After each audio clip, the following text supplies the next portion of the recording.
Okay guys, Shenhe is finally rerunning, and although I have made videos already, a lot of you still have more questions. In particular, I did make this video about a month ago about ayaka investment order priority, and in that I did a bunch of calculations and I came to the conclusion that Shenhe is one of the most important upgrades for your ayaka, meaning if this is the team you have, if you have your Escoffier, which you really should get for your ayaka, if you have your Farina, who is very popular, then Shenhe is pretty much a very big priority for you. Now, having said that, I did get a lot of feedback. You know, I don't have any issue with the Jeff. I did receive this feedback, and although many of you ayaka mains understood exactly why I decided to start with Kazuha as my baseline character and then comparing how much of an upgrade Shenhe is for him, some of the comments in this video do complain and wonder why I picked Kazuha. You know, as I explained in the initial video, freeze teams are very premium. There isn't really that much wiggle room, and when you do a calc, you kind of just have to pick anything,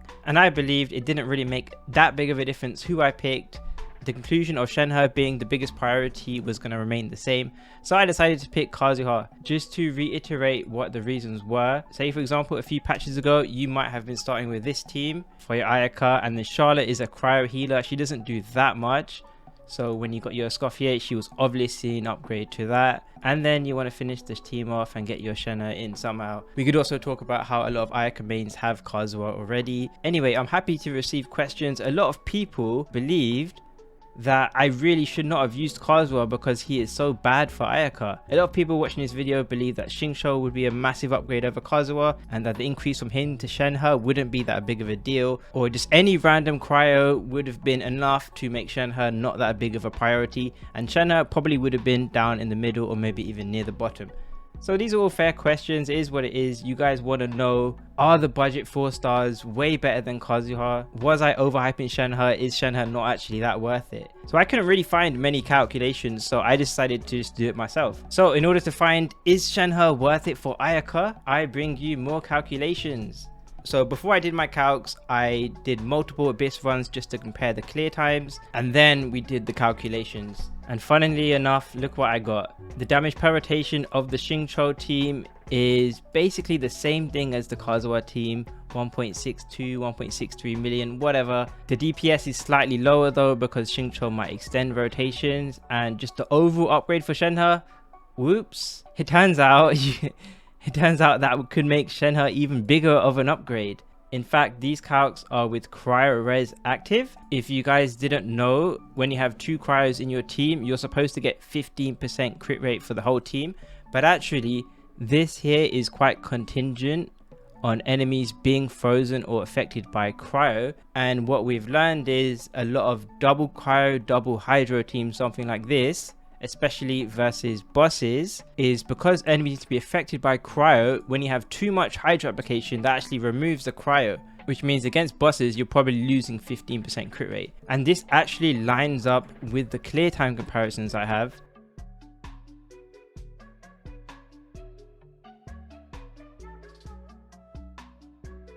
Which is the fact that I got them with similar damage per rotation. The DPS isn't as important as damage per rotation, which meant I pretty much got the exact same clear times in the previous abyss. But wait, you might be wondering, how do I know my calcs are correct? First of all, I double checked them many times. And then second of all, I actually got other theory crafters to try and get their results, see if my results were similar. And shout outs to Prasdo from Discord. Does not have a YouTube channel, but they are a great theory crafter who hangs around on Discord. And if you look at my xingqiu team to Shenhe team, the Shenhe team is 35.4% stronger. If I take these calculations here, Shenhe 100k DPS, if I divide that by what they got for xingqiu, so 73.2, they got slightly higher, I guess, but yeah, basically the same thing. Again, you might be wondering, how can this be? How can xingqiu be about as good as Kazuha, who isn't even a hydro character? How can it be that Shenhe is such a big upgrade over xingqiu? And I have a few explanations. The first one, which a lot of people may overlook, hydro resonance increases your team's HP without increasing your healing, which means you actually get lower fanfare from Farina. A lot of people overlook this, and again, I also tested this in game.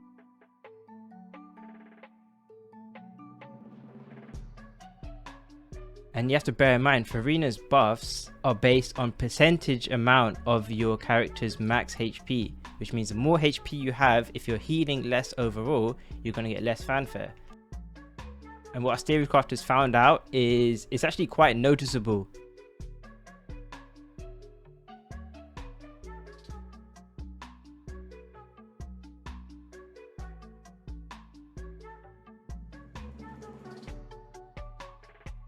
On top of that, xingqiu being a hydro character and generating energy for your team, he reduces Furina's energy requirements, but reducing Furina's energy requirements doesn't help as much since she is like the support buffer in this team. You know, your Furina is probably using Fav Sword with Tenacity. You know, Kazuha would have the same issue, but at least with Kazuha, you can potentially proc Favonius Sword twice. The other thing is with xingqiu, as you guys know, his skill cooldown is very high, potentially extending your rotation. So what happens is, what I noticed when I compare this versus other teams, although xingqiu does reduce Furina's energy requirements, and he even has a C2 here which reduces the enemy's hydro res, all those things increase Furina's damage, but then all those other things decrease Furina's damage to the point where it's pretty much just net neutral. You're not really gaining damage on Furina, and then you're just losing damage on the cryo characters. And then as for xingqiu's personal damage, it's not amazing in these teams. We did a lot of testing and you're probably averaging 9 rain swords on xingqiu in these teams. And lastly, the thing with xingqiu is the point of this data is how to vertically invest in your freeze team. And him being a sub DPS and him not really buffing your cryo characters, that means he's gonna scale worse and worse with more investment. So quite early, you're gonna want to replace him with a premium character. Anyway, I want to look at another budget character that you might have to see if Shenhe's worth it. And I decided to calc Rosaria. And what we calculated is Rosaria is actually quite nice. Rosaria is basically like a budget Shenhe, but with higher personal damage and less buffs. Yes, she does actually have some buffs in her kit, which is sharing crit rate to the team. So Ayaka and Escoffier's damage is pretty good with Rosaria. And interestingly, Furina's damage is actually pretty good as well. And this is what the other Theorycrafters got as well. Shenhe only really gives one thing for Furina, which is this elemental skill damage bonus. In comparison, Rosaria's crit rate buff is actually quite good and it's going to be better, which means you can actually get slightly higher damage on Furina, although again, as I said, it's not that big of a deal. The other nice thing is Rosaria actually kind of has a higher damage ceiling than Shenhe, to the point where I'm actually getting 88k DPS with Rosaria, C5 Rosaria as well, because her C6 is a physical buff. It doesn't really do anything in these teams. Anyway, what does that 17.8% mean? That is still a bigger upgrade over the other stuff. So again, even though Rosaria is very nice, very good, Shenhe is still a big upgrade for your ayaka. And yeah, that 35% is like xingqiu. I will say there is a few notes I have about Rosaria. The first thing is that these calcs kind of slightly overestimate Rosaria, whereas they kind of underestimate Shenhe. Because Rosaria doesn't need any ER in these teams, and because she doesn't have team buffs, I'm absolutely stacking on the crit rate. I've got her double crowned, crown skill, crown burst. Would you actually have that in game? I don't know. It's honestly to the point where I would say that usually people joke that the standards Theorycrafters use are quite bad, but the calculated Rosaria I used is better than mine. Also, it's very important to note that the crit rate buffs you get from Rosaria are very optimized for theory crafting, and it's kind of unrealistic to optimize this well in practice. You know, I don't mind optimizing Rosaria. I do think she is a very good option if you don't have Shenhe. I think she's very good for Ayaka. But in reality, if you give your teammates 15% crit rate, especially if you have something like Deathmatch on Escoffier, are you actually able to reduce your crit rate in order to utilize Rosaria's crit rate buff? If you can't, well then the theory crafting doesn't really apply. Same thing with someone like Furina. If you got tenacity, do you really have the tenacity pieces to be playing around, going from like this crit rate to this crit rate because you don't need as much anymore? Again, not to say that the calcs are wrong, but you could say they're a bit more favorable towards Rosaria than other characters. But you know, Rosaria is a good option, and I do get her calculating better than Kazuha. Is it better enough to the point where Shenhe isn't a top option for Ayaka? No. Again, one of the things about Shenhe is that she will keep scaling well with investment. The more you invest in your freeze teams, The rosaria is kind of basically capped out, and it's capped out, like I said, with a cracked build, whereas Shenhe, something like this, Escoffier's signature weapon. Shenhe will basically double dip for that, because this will increase damage, but it will also increase Shenhe's quill buffs. So again, you could fiddle around with the numbers here and there. You could get theory crafters getting like 1% more, 1% less, slightly fiddling around. But I think the end conclusion is still the same. No matter which option you pick, the result is the same. Any ayaka main would tell you to pull Shenhe before getting further vertical investments, which was the point of this video, how to invest in your ayaka. And I think Shenhe is a great option. Now, having said that, I know there'll be one guy in the YouTube comments who would say, Aboba, why didn't you calculate Yelan? Why didn't you calculate Chongyun? Why didn't you calculate Mika? Why didn't you calculate Mona? First of all, I did actually play Mona. I did a lot of gameplay testing with her, and although I would probably say she could be better than like Kazuha and xingqiu, it's not actually by that much, to the point where I would say she's comparable to Shenhe. She's definitely not. And bear in mind, I actually have C4 Mona, which I can't really turn off, so this is with increased crit rate. By comparison, I made sure that my C2 ayaka didn't hit, and believe me, C2 ayaka misses even if you try to make it hit anyway. And ayaka C1's useless. So the investments were pretty fair, and honestly, how many calculations could you really expect? And like I said, you can go to ayaka communities and ask them, do they recommend getting Shenhe, and they will give you a lot of different reasons why they do. There's posts like this talking about Shenhe's praises. There's also another post like this talking about the video earlier, and this person surveyed everyone, and I think out of the 40 or so comments in this survey, almost everyone had Kazuha. A lot of people had Rosaria built, but not everyone did, and a lot of people had xingqiu as well. Interestingly, a lot of people also use Blizzard Stray on ayaka, which also could mean you have less crit rate to play around with, or even that you really want your opponents to be affected by cryo. Anyway, I don't really want people to feel maybe frustrated if you don't have Shenhe, but I think for ayaka, Shenhe is just very strong for ayaka. It's undeniable,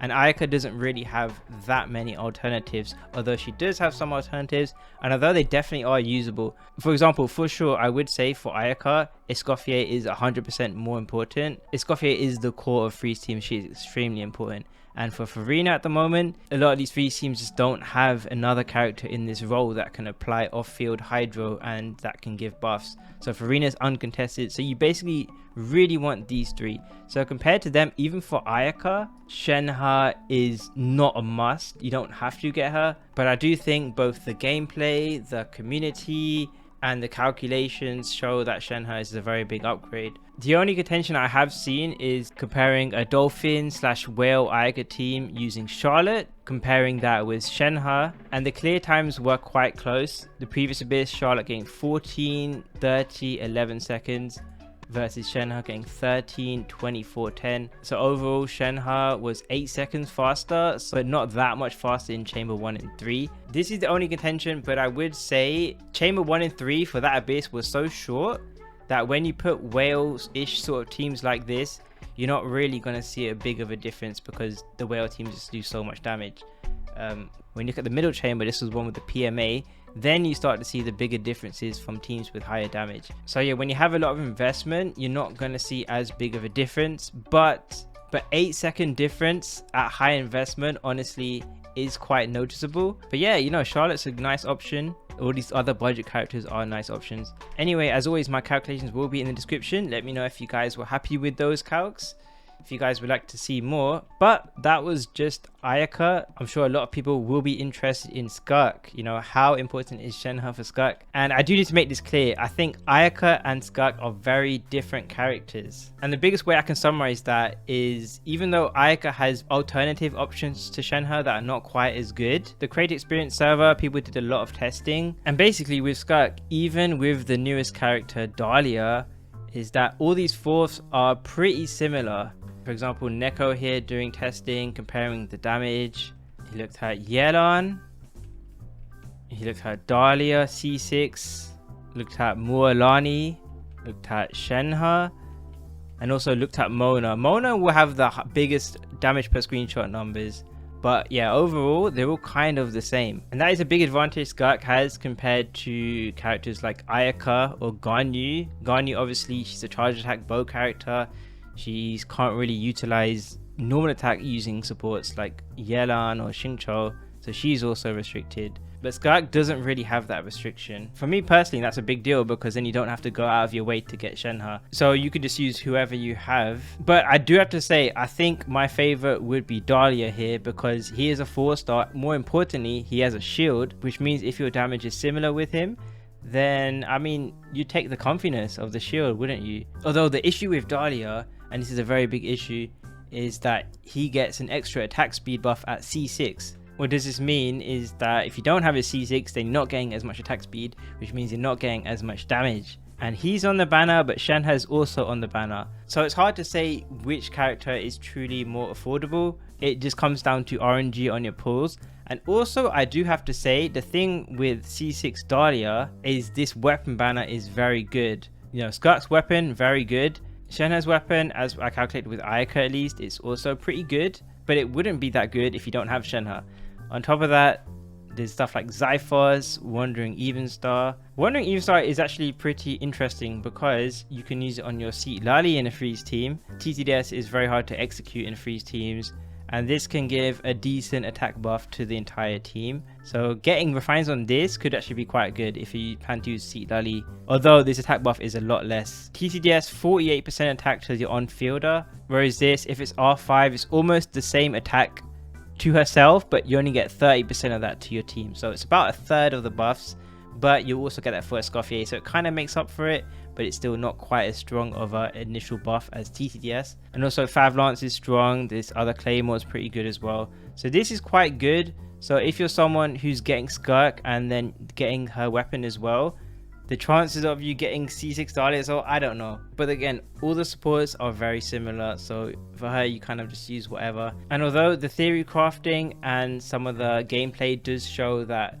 Shenhe is slightly the best, being slightly the best is probably not that relevant for you if you don't already have her, but that doesn't mean Shenhe is bad. In fact, what I do want to highlight is not just about how much damage a team does, but it's also about the content.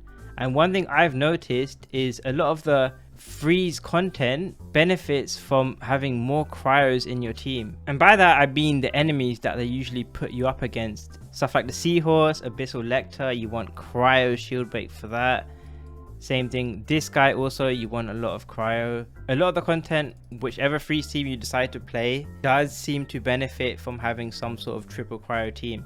So that might not be Shenhe, you know, that could be someone like Seat Lali, could be Charlotte. Those are the teams that they kind of favor more, but that is a disadvantage to like the double Hydro teams. Maybe something like this or Mona or xingqiu, whoever. So that's something small, but I do think that's quite relevant. Now, is that something that's going to be the decision maker, whether you should get Shenhe or not? Probably not, but it is a consideration. That sometimes it's not just about the damage you deal, but it's about the shield break you have. Anyway, hopefully you guys found this video helpful. You know, I don't want to give you guys FOMO and feel like you have to get Shenhe, but I am going to tell you the ways where she is a big upgrade. And yeah, like I said, I feel like Shenhe is one of those characters where even to this day, she has a very high approval rating, you can say. And by that I mean the people that have got her for their cryo teams, very few of them regret her. Now, maybe that doesn't mean anything for you, but maybe that does. Is she an old character? Yes, she's an old character. Could she be replaced in the future? Yeah, she could be replaced in the future, but anyone could be replaced in the future. I actually think there's a good chance Farina could be replaced in the future as well. At the moment, there is no alternative for Farina, but there very easily could be. Like, imagine a 4-star Natlan character who has off-field Hydro. The damage buff you get from scrolls, 40%, is not that much worse than Farina's. If not, it's actually quite similar, and Farina's damage is not that insane either, so we could get budget options. But ultimately, whether Shenhe gets replaced, whether other characters get replaced, it's RNG. It just comes down to, does the developer want to make a cryo character? Does the developer want to make a Hydro character? Does the developer want to finally make the 4-star for the people of Springs clan?